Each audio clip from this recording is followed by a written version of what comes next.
నమస్తే. Welcome to our channel. ఆంధ్రప్రదేశ్‌లో మోంతా తుఫాను ముంచుకొస్తుంది. ఇటువంటి నేపథ్యంలోనే చంద్రబాబు నాయుడు గారు, లోకేష్ గారు, అటు హోంమంత్రి అనిత, అదేవిధంగా పవన్ కళ్యాణ్ గారు కూడా నిరంతరం మానిటరింగ్ చేస్తూనే ఉన్నారు. మరి ఇటువంటి నేపథ్యంలో వీళ్ళందరిని ఉద్దేశించి సోషల్ మీడియాలో షో చేస్తున్నారంటూ పోస్టులు పెట్టడం ఎంతవరకు కరెక్ట్? మరి ఇటువంటి ప్రకృతి వైపరీత్య పరిస్థితుల్లో కూడా రాజకీయ లబ్ధి కోసం వైసీపీ చేస్తున్నటువంటి విమర్శలు కానివ్వండి, సోషల్ మీడియాలో చేస్తున్నటువంటి పోస్టులు కానివ్వండి, ఏ విధంగా చూడాలి?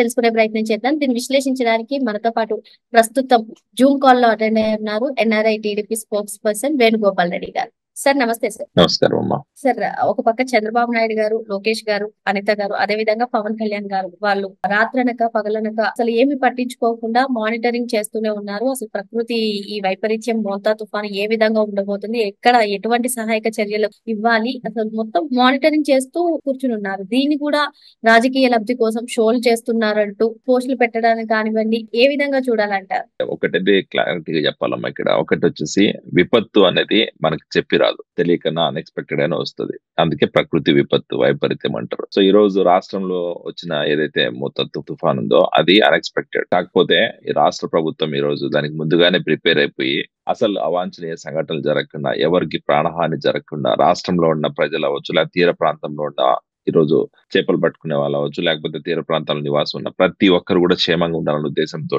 ప్రభుత్వము ఈ రోజు రియల్ టైం గవర్నెన్స్ అని చెప్పి ఒక మహోత్తర కార్యక్రమానికి శ్రీకారం చుట్టి దాంట్లో భాగంగా నారా లోకేష్ గారు అవ్వచ్చు, చంద్రబాబు నాయుడు గారు అవ్వచ్చు, లేకపోతే హోమ్ మినిస్టర్ అనిత గారు అవ్వచ్చు, అందరూ కూడా కూర్చొని రాత్రి అనక పగలనక ఈ రోజు ప్రజల క్షేమం కోసం రాష్ట్రంలో ప్రజలందరూ ఎవరు కూడా ఇబ్బందులు పడకూడదని కష్టపడుతున్నారు. దాన్ని చూసి కూడా కొంతమంది ఈ రోజు వైసీపీ నాయకులు అవ్వచ్చు, లేకపోతే చదువుకున్న మూర్ఖులు అవ్వచ్చు, లేకపోతే కొంతమంది న్యూట్రల్ జర్నలిస్ట్ మాయలో కొంతమంది ఎవరైతే పేటిఎం బ్యాచ్ కలవాటు పడ్డారు వాళ్ళందరూ అవ్వచ్చు, వీళ్ళందరూ కూడా మాట్లాడుతున్న మాటలు వింటా ఉంటే నిజంగా వీళ్ళకి అసలు కామన్ సెన్స్ ఉందా లేదా, అసలు మానవత్వం ఉందా లేదా అనేది ఒక డౌట్. ఎందుకంటే అమ్మ, ఈ రోజు విపత్తు వచ్చింది రాష్ట్రంలో. ఈ రోజు గతంలో చూసాం, ఇప్పుడు చూస్తున్నాం. హుదూద్ తుఫాన్ టైంలో అవ్వచ్చు, ఇప్పుడు మోతా తుఫాన్ అవ్వచ్చు. హుదూద్ తుఫాన్ టైంలో కూడా అమ్మ రాష్ట్రంలో ప్రజలు ఇబ్బందులు పడకూడదు, ప్రజలు కష్టాలు పడకూడదు, తుఫాను బాధితులుగా ఉండిపోకూడదు అనే ఉద్దేశంతో చంద్రబాబు నాయుడు గారికి రాత్రైనా పగలైనా తేడా లేకుండా పని చేసే రకం చంద్రబాబు నాయుడు గారు. ఆయన పని చేయడంతో పాటు ఆయన దగ్గర ఉన్న ఈ రోజు అధికారులు అవ్వచ్చు, లేకపోతే ఆయన మంత్రివర్గంలో ఉన్న సహచర మంత్రులు అవ్వచ్చు, లేకపోతే ఈ రోజు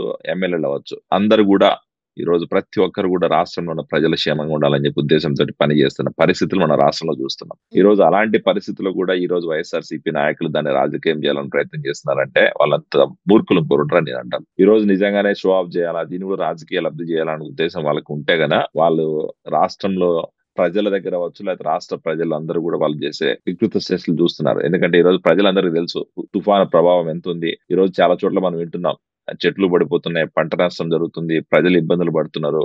పునరావాస కేంద్రాలకు ప్రజలను తీసుకెళ్లి ఆ పునరావాస కేంద్రాల్లో ప్రజలకు కావాల్సిన అన్ని ఈరోజు సదుపాయాలు, వాటర్ దగ్గర నుంచి, ఫుడ్ దగ్గర నుంచి, స్నాక్స్ దగ్గర నుంచి, వాళ్ళకి కావాల్సిన చలికి తట్టుకోవడానికి కావాల్సిన బ్లాంకెట్స్ దగ్గర నుంచి అన్ని కూడా ప్రొవైడ్ చేసి ఈరోజు రాష్ట్ర ప్రభుత్వం దాన్ని ఒక యుద్ధ ప్రాతిపదికన వాటికి సహాయక చర్యలు చేస్తుంది.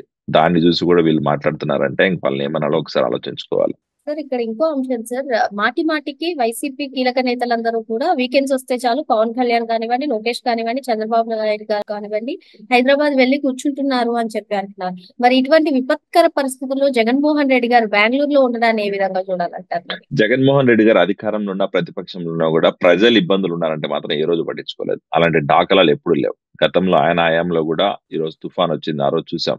ఆ రోజు తుఫాను ప్రభావంతో సొంత జిల్లా కడప జిల్లా అన్నమయ్య ప్రాజెక్ట్ కొట్టుకుపోతే కూడా అన్నమయ్య పరిసర ప్రాంతాలకు కానీ, ఆ ప్రాంతంలో ఇబ్బందులు పడుతున్న ప్రజల కోసం కానీ వెళ్ళి మాట్లాడిన దాఖలాలు లేవు. అప్పుడు నాకు గుర్తుంది డేట్ ఒకసారి చెప్తేమమ్మా, నవంబర్ 19 ఎప్పుడో తుఫాన్ వచ్చి అన్నమయ్య ప్రాజెక్ట్ కొట్టుకుపోయి దగ్గర 40 మందికి పైగా చనిపోయి, ఆ ప్రాంతంలో ఉన్న రైతులందరూ కూడా పంటలు కొట్టుకుపోయి, ఇల్లు కొట్టుకుపోయి చాలా బాధపడుతుంటే ఈ మనిషి తీరిక 15 రోజుల తర్వాత ఈ రోజు అన్నమయ్య ప్రాంతాన్ని పరిశీలించి అక్కడ ఏదో చేస్తున్నట్టు హడావిడి చేశాడు. కానీ ఆ రోజు నుంచి ఈ రోజు వరకు కూడా అన్నమయ్య ప్రాజెక్ట్ డెవలప్మెంట్ కావచ్చు, లేకపోతే పునరావాస కేంద్రాల్లో ఆ ప్రాంతంలో ఇబ్బందులు పడిన వాళ్ళకి 1 రూపాయి కూడా సాయం చేసిన పరిస్థితి జగన్మోహన్ రెడ్డికి లేదు. ఇంకా చెప్పుకుంటా పోతే గతంలో హుదూద్ తుఫాన్ టైంలో చంద్రబాబు నాయుడు గారు రాత్రింబవళ్ళు కష్టపడి వైజాగ్ ప్రాంతంలో పని చేస్తా ఉంటే ఈ మనిషి ఏఎంబి థియేటర్కి వెళ్ళి సినిమా చూసిన పరిస్థితులు మనం గతంలో చూసాం.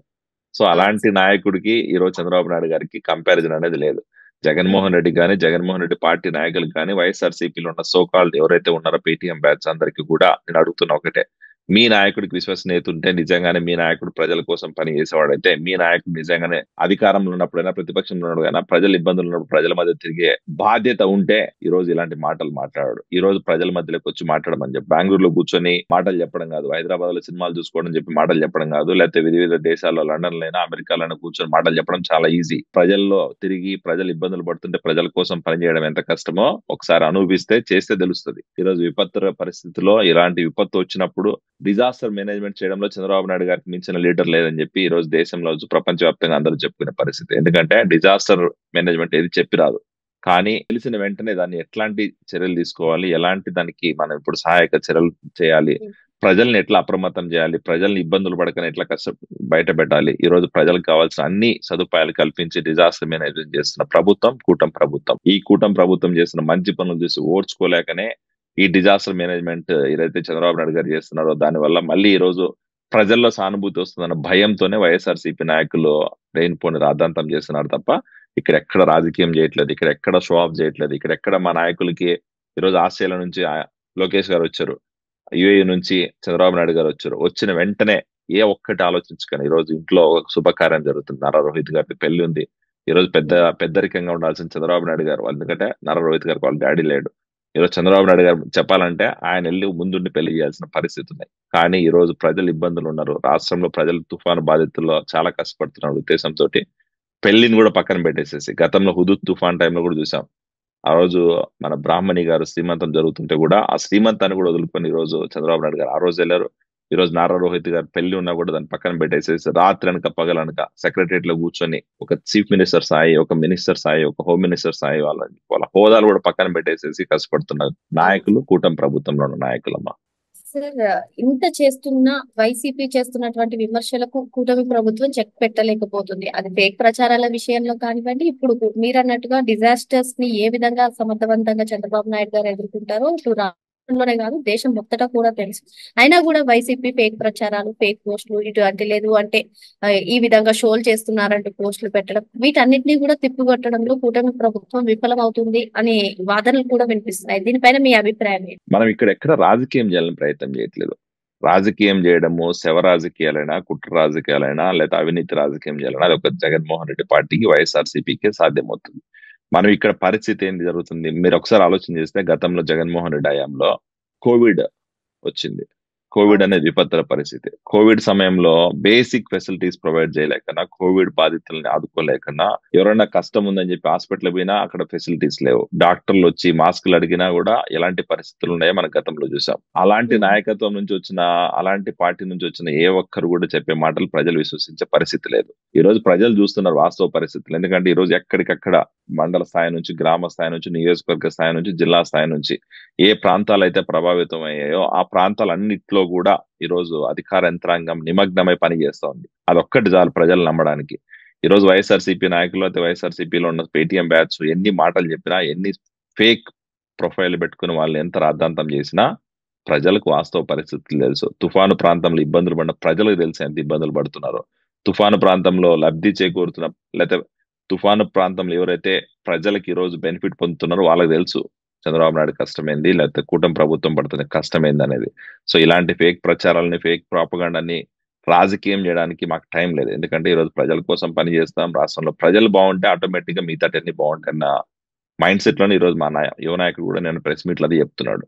ప్రజలు బాగుండాలి, విపత్తుల సమయం, ప్రజలు అప్రమత్తం చేయాలి, ప్రజలు చావకుండా ఈ రోజు ప్రజలు ఇబ్బందులు పడకుండా రాష్ట్రాన్ని కాపాడాల్సిన సమయంలో రాజకీయం చేయాల్సిన అవసరం మాకు లేదని చెప్పి కళాఖండిగా మా యువ నాయకుడు చెప్పారు. అదే స్టాండ్ మీద మేము కూడా ఉంటున్నాం. ఖచ్చితంగా ప్రజలు వాస్తవ పరిస్థితులు గమనిస్తున్నారు. ప్రజలకందరికీ తెలుసు ఎవరు రాజకీయం చేస్తున్నారు, ఎవరు ప్రజాసేవ చేస్తున్నారు, ఎవరు డిజాస్టర్ మేనేజ్మెంట్ చేస్తున్నారు, ఎవరు కుట్ర రాజకీయాలు చేస్తున్నారు అనేది.